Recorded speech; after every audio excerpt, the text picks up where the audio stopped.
Hello, everyone. I'm Paula Lem with Poets and Quants. Welcome to our weekly podcast, Business Casual. I'm joined today by my co-hosts, Maria Wickvilla and Caroline DRT Edwards. Maria is founder of Applicant Lab, and Caroline was head of admissions at INSEAD and is co-founder of Fortuna Admissions. So I am back in my home time zone this week, aka London. Caroline is still holding the fort in California. And Maria, you're still in Spain? Yes, I am. After a glorious week in Barcelona, we have just arrived to Alicante and are getting excited to explore I've actually never been to, it's in the state of Valencia, which I've never been to. So a new dialect of Catalan to hear in our ears and a new beach to explore. So we're excited. Nice. Hot beach weather too, right? Yes. That's the same across Spain, no matter what language they're speaking. Great. So this week, I thought, I'm not sure how much of a puzzler it is. We'll see. But we've got 25,000 and 55,000. Any takers? Is it related to the topic of the week? It is related to the topic. Well done. Is that the salary range? Yeah. So that is £25,000 to £55,000. And it ties into our main topic this week, which is international students. So specifically, we're looking at why students are overestimating the cost of studying in the UK and underestimating the ROI. And I should say this is tied to a Poets and Quants piece about Indian students, but equally could apply to students from anywhere. And we are talking about the UK, but obviously these kind of questions apply to anywhere you might go to study that isn't your home country, right? So the 25 to 55,000 number is the amount in pounds that international students in the UK typically believe that their annual expenses will be while doing an MBA, but that's anchored in expectations around the highest tuition brackets and also London-based living costs.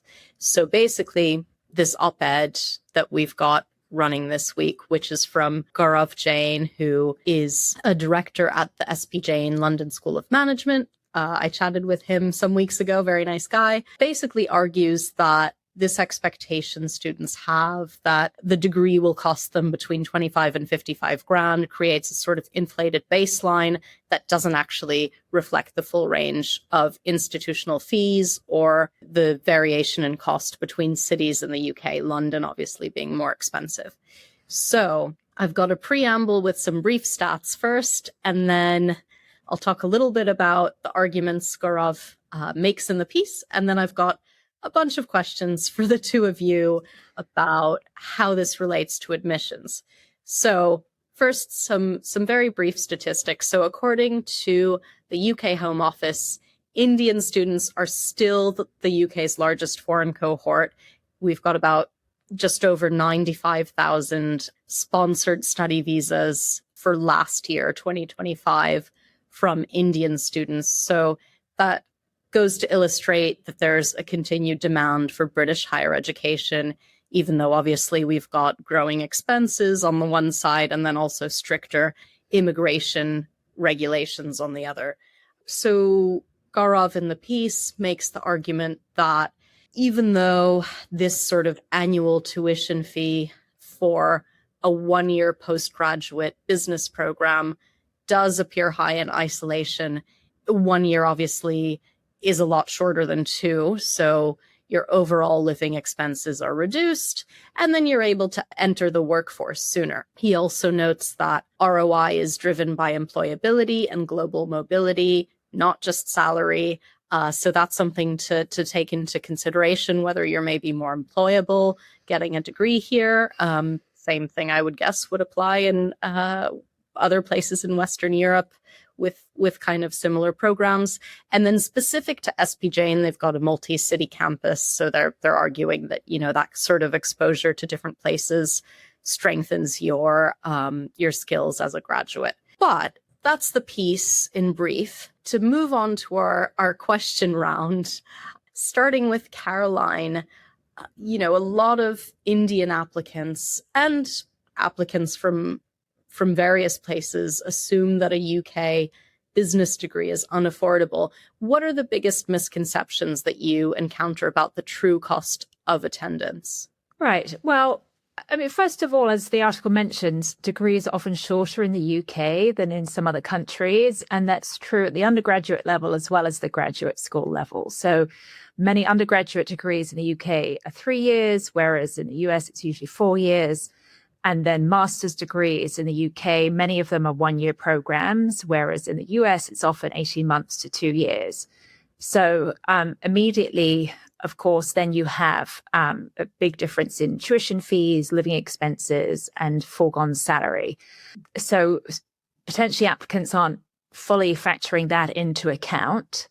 And then, as the article mentions, people often associate the cost of living in the UK with the cost of London, right? People might have visited London and experienced that it's a pretty expensive city, as you know firsthand, Paula, as many big cities and very global cities are, of course, expensive to live in. But there are great educational institutions, of course, outside of London. So looking at business schools, you could go and study in Oxford or Cambridge or Manchester or Warwick, which all have outstanding MBA programs. And then you are not dealing with the cost of rent and overall living expenses in London, which does make it more affordable. It's quite a big difference. And then strong students may be able to access scholarship funding. So, of course, you don't necessarily, you can't guarantee that when you're applying, so you can't be sure of what your ultimate cost of the program will be. So I do think it's a good idea when you're applying to figure out the overall cost and know how you're going to finance it. If you don't get scholarship support, ideally you don't want to be reliant on scholarship support because that might very much limit your options. So the scholarship could be a fantastic bonus to make it more affordable and reduce the, for example, the loans that you may have to take out to finance your education. So Maria, Caroline's already said your sort of slogan of, expect the worst, hope for the best. Similar, you've got a spin on that, but effectively that, right? But how much financial aid or scholarship support is realistically available to Indian or non-EU students? I don't know this off the top of my head, but I suspect it would be roughly similar. I think a lot of merit scholarships are going to be granted regardless of where, if you're a very strong student, as Caroline said, you're more likely to get a merit scholarship. But I have also worked with many people who have gone to Oxford, Cambridge, LBS, and they often, it's not necessarily as guaranteed. It's sort of still a crapshoot as it is, and I think any place. So again, don't go into the process expecting that to be the case. Be pleasantly surprised. But it is true that because most of the UK MBAs are 1-year programs, with the exception of London Business School, that those upfront costs are by definition much, much lower. And that can factor into someone's ROI calculation, especially if someone is, I think, a bit risk averse and they look at the size of the loan that they would have to take out for any 2-year program, much less one in the US. I can certainly empathize firsthand with what an eye-wateringly high number that can be and the moment of panic that sets in when you sign your name on the dotted line for that student loan. And so the 1-year UK programs do avoid that on a certain level, although it does come with trade-offs, I believe. You've used the term ROI calculation, and in my head, figuring out the return on a degree is kind of more of an abstract thing. But I'm wondering, Maria, have you seen students who actually sit down with an Excel sheet and literally do that calculation, like map out how much it's costing and the various costs? Or is that nuts? Everyone, it's business school. They love Excel. Yeah. If they don't love Excel in the months going into it, they're going to learn to love it, perhaps against their will by the time they graduate. So absolutely the ROI calculation. There are even online ROI calculators specifically for MBA programs. But I mean, people who go to business school for the most part are interested on some level in numbers and value and calculating value. So I don't know, Caroline, the people that you work with, but I think the vast majority, the overwhelming majority of people going to business school do an ROI calculation. Oh.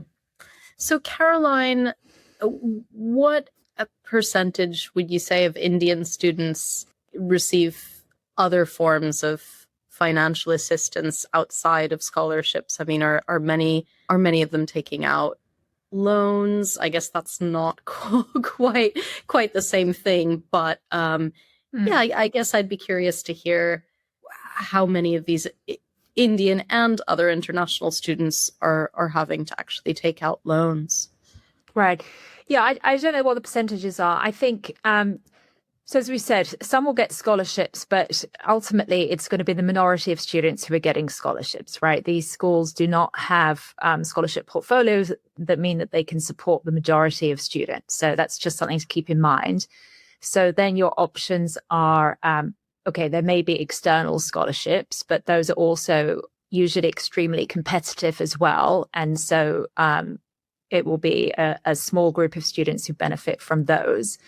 And then it is personal loans, savings, family support.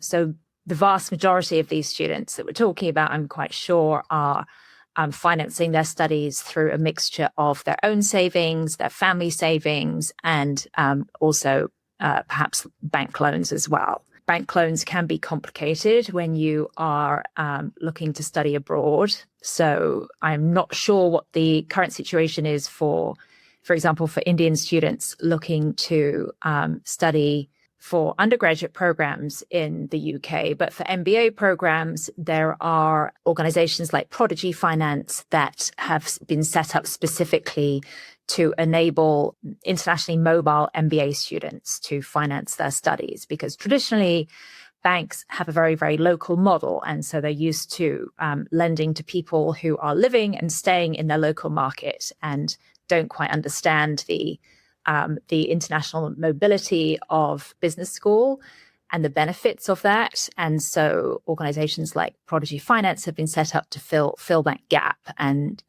lend money to students who might not otherwise be able to get loan financing. A good one to look out for. Yeah, so beyond tuition, just going back to costs again, Maria, what kind of hidden costs do prospective students tend to overestimate or underestimate, for that matter? I mean, I think almost all costs are underestimated when it comes to this. I don't think I've ever spoken to people who are like, wow, that MBA was so much less expensive. Like, I have so much more money left in my bank account than I expected. I think a big part of the MBA experience, no matter where you go, is socialization, socializing with your classmates, developing the network, which I assume in the UK involves a lot of time in pubs. And so at a minimum, you're going to be looking at the costs required to go out on a regular basis. And a lot of times business schools will have international trips that are either officially through the university or sometimes they're just sort of unofficially organized by students. Those can easily add several $1,000s to whatever you were budgeting. And yet I think it's one of the best investments you can make, because those trips are often where these friendships can really be solidified for the years and years to come. So interestingly enough, one of the best investments, I think, of your time in business school does not involve school at all.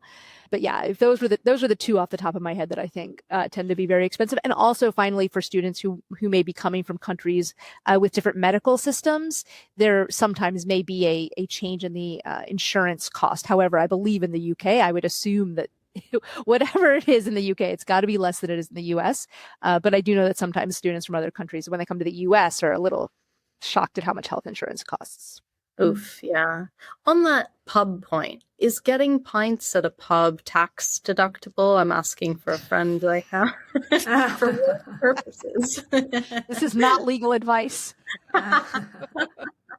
We take no responsibility.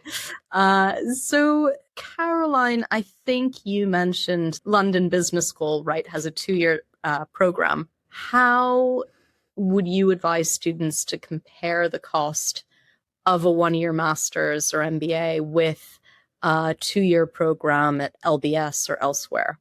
I would advise candidates to really look at which program is going to be the best for them career-wise, and then so that means looking at the whole experience that you'll be getting, not just the length of the program. So look at the curriculum, look at the community, look at the alumni network that you'll be joining. Spend some time digging into the recruitment statistics, so that you understand which program is going to be the best platform for you to land your desired post-MBA role and achieve your longer-term career goals. And LBS is the most prestigious MBA program in the UK. So for someone looking to study in the UK, then it may well be worthwhile investing in that longer program rather than going for a shorter program. LBS does also have accelerated options. So you can graduate after 50 months or 80 months, I believe, if you want to do the program more quickly. And if you have already done a master's in management, so if you've already done one of those 1-year programs, which are quite popular in Europe, where you often go straight into that program after coming out of your undergraduate program, do 1-year master's in management, and then go out and get work experience, you can come back to LBS and get the MBA in 1 year. So that's also a fantastic option for someone who's done the master's in management, which is a very popular path, particularly in Europe. So I would say, first of all, start by looking at which program is going to be best for you career-wise, and then work backwards from there. And if you look at the recruitment statistics at London Business School and the salaries that the graduates are commanding, then I think you see that quickly that a potential additional cost of doing a slightly longer program can be recouped quite quickly. But it really depends on what career you're looking to target. Sure. Actually, tell me a little bit more about that. So how does the career affect the school you choose, Caroline? Yeah. Well, so I was looking at, for example, consulting careers. I've been working on an article that will be coming over to P&Q shortly on which MBA programs you should target if you're looking to go into consulting. And in Europe, there are basically 3 programs where the major consultancies, including McKinsey, Bain, BCG, recruit in large numbers. And that's London Business School, INSEAD, and ESA.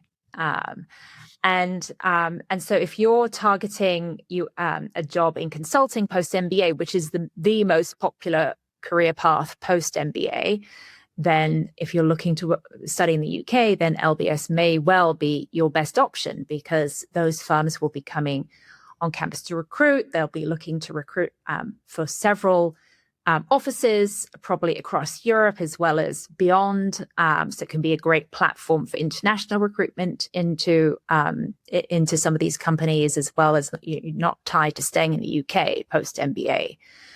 And LBS also has amazing recruiter relationships with a lot of the big finance firms as well. So historically, LBS was very well known for being a platform into finance, and now it is much broader than that, but it still retains incredibly strong relationships with the top financial institutions, and benefits from the proximity to the City of London, which is still, despite Brexit, a very important global financial centre. And that means that it has great opportunities for student networking, bringing speakers into the student clubs, adjunct professors coming in who are teaching, who have real experience of working in these institutions, and can convey the cutting edge practices to students. So you have tremendous access that gives you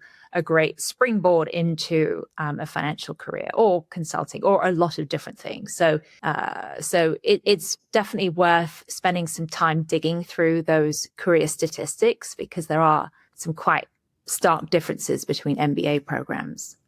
Well, Maria, I was going to ask you what metrics applicants should focus on beyond starting salary, but I think Caroline has just answered that question. I mean, maybe you could tell us, how quickly do graduates typically recoup that educational investment into the MBA? I mean, if you just go by the raw numbers, you usually recoup it within a couple of years, depending, assuming that if you go into a typical post-MBA type of role. Of course, that's not factoring in living expenses and taxes, but just on a very raw, high level, it costs X amount to get the degree, and my starting salary when I graduate is Y. It can be within a couple of years. Frequently people might not pay back their loans in that time. They might try to spread it out depending on the interest rate or refinancing or whatever. But usually paying back the loan is not necessarily a huge issue for most people who go to top quality MBA programs. Of course, there are, if you go to a lower quality program, that I can't say that with as much confidence, but if you go to a top program anywhere in the world, you're bound to have a solid ROI. Any kind of final thoughts as we're talking about this in the context of EU/UK degrees, Caroline? Something else that is important for candidates to be aware of are the visa paths, and you mentioned that it has got more difficult, but it is still possible. So, from what I understand, graduates from UK programs have the graduate route visa, which enables them to stay in the UK. I think it's currently 2 years, but it's switching to 18 months. And you don't have to have a job offer to get that visa. And then when that expires, you can transition to a skilled worker visa, where you need to demonstrate certain things, like having a minimum threshold of salary. And most graduates from the programs that we've been discussing would meet those criteria. So although there is no guarantee of being able to stay in the UK longer term, there is a pathway. And I think that most students who are targeting that and who are graduating from the programs we've been discussing are able to do that if that's what they want to do. And then, of course, these programs like London Business School, as well as the other top MBA programs in the UK, provide a great springboard to other countries as well. So LBS graduates are not just staying in London, but they are going and working in offices across Europe, as well as in the Middle East, and many beyond that as well. So whereas if you study at a US school, you're most likely going to get recruitment opportunities to stay in the US. That is quite different if you go and study at one of these top UK or other European schools, that you'll really have the opportunity to go and work in other places as well. You're not tied to that local domestic market. Sure. Any other parting words of wisdom, Maria? I just think everyone needs to do their own research and build their own spreadsheets and really look carefully at those numbers. Like, yes, the London UK-based programs, the UK-based programs are shorter for the most part, but they also have much lower salaries sometimes compared to what you can get from a US program. So someone graduating from a 1-year program, even at Oxford or Cambridge, in US dollars, the starting salary might be even a little bit around half of what you can get if you graduate from an M7 US school. So yes, there can be arguments made for, well, it takes less time and it's less expensive, but on the other end of things, your salary may not be quite as high. And so I do think that people should look very carefully at those risks, and whether or not, there's going to be risks either way. At least right now with the US, you still get 3 years of OPT, essentially guaranteed. Most MBA programs now are STEM certified, so you can get 3 years. And as Caroline mentioned, the UK is changing. So hopefully you can get that skilled worker visa, but if you don't, you're only guaranteed 18 months. So really, I urge everyone to look at this with the MBA is one of the biggest investments you're ever going to make. So definitely do a lot of research and crunch a lot of numbers. There you have it. Make your own spreadsheet. We are out of time today, but short and sweet. But Please come back next week if you liked our discussion today. And of course, check out poetsandquants.com. Thanks very much to my co-hosts, Maria and Caroline. And thank you everyone for listening.